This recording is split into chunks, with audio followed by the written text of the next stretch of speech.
Hi అండి, నమస్తే. నేను మీ సుజాత. వెల్కమ్ బ్యాక్ టు నేస్తమా ఫుడ్వేర్.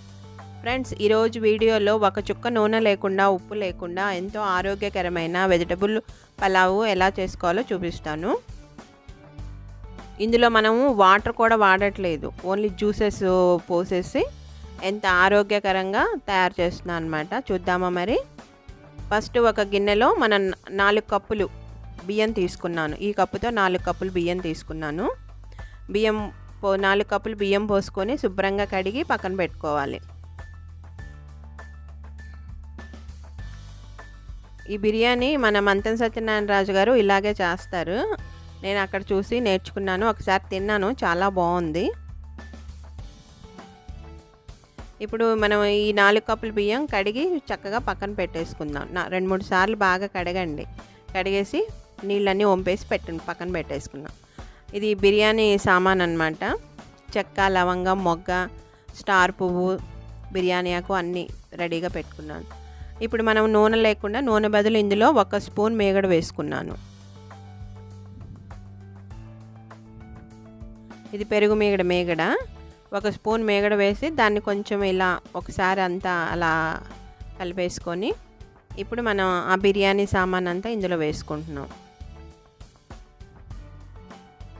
ఇవి కూడా ఒకసారి ఇలా చక్కగా వేగేటట్టు చూసుకోండి. ఇవి కొంచెం వేగేదాకా ఇవి వేగిన తర్వాత మనము అల్లం చిన్నులపాయ పేస్ట్ వేసుకుందాం. ఇది కొద్దిగా వేగనివ్వండి. కొంచెం వేగాయి కదా, సరిపోతుంది. ఇప్పుడు అల్లం చిన్నులపాయ పేస్ట్ వేసుకుందాం. ఒక 1/2 స్పూన్ వేసుకుంటే సరిపోతుంది.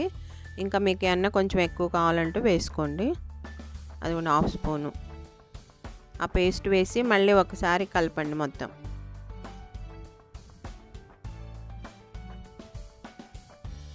ఇప్పుడు మనం ఇందులో క్యారెట్, బీట్రూట్ జ్యూసు, కొబ్బరి పాలు ఇవన్నీ పోసాం కదా. ఇవన్నీ హెల్దీ కోసమే, బాగా హెల్దీగా ఉండడానికి ఉపయోగపడతాయి.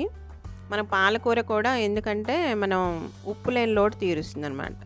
ఇప్పుడు అది వేగిన తర్వాత కూరగాయ ముక్కలన్నీ వేసేసుకున్నాము.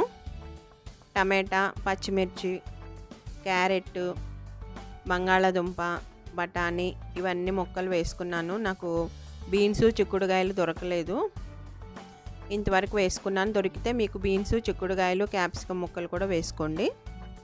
ఇవి కొంచెం ముక్కలు కొద్దిగా వేగిన తర్వాత మనం కడిగి పెట్టుకున్న బియ్యం ఇందులో వేసుకుంటాం. మీరు అది కొంచెం అడుగున నల్లగా కనిపిస్తుందని కంగారు పడకండి. అదేంటంటే మేగడతో కాబట్టి, మేగడ కదా కొంచెం అలా అడిగింటినట్టు కనిపిస్తుంది. అదేమి దానివల్ల ప్రాబ్లం ఏం లేదు, రుచిలో ఏం మార్పు ఏం రాదు.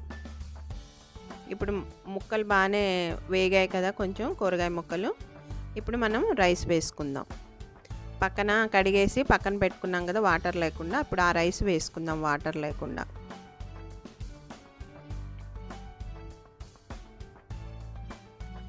ఇప్పుడు ఇందులో మనకి ఆ పాలకూర కూడా వేస్తున్నాం కాబట్టి మనం ఉప్పు లేని లోటు ఏమీ మనకు తెలియదు అనమాట. ఉప్పు లేకుండా చేసాము అని చెప్పేసి.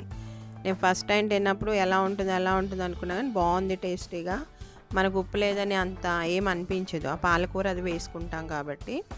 ఇంకా పాలకూరని కూరగాయ ముక్కలతో పాటు పాలకూర కూడా ఆకు ముక్కలు చేసి వేసేసుకోవచ్చు. బాగా ఉడికిపోతుంది, బాగుంటుంది.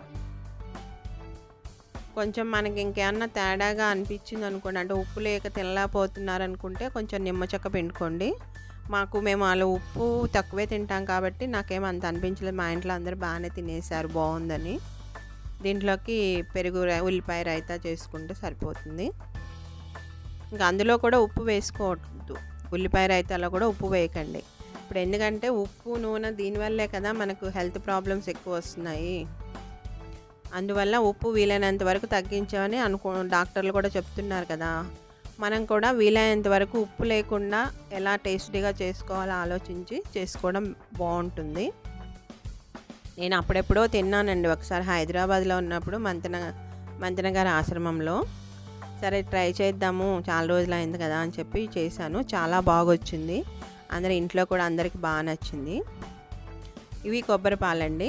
ముందు నేను కొబ్బరి పాలు తీసి పెట్టుకున్నాను. 2 కప్పులు కొబ్బరి పాలు.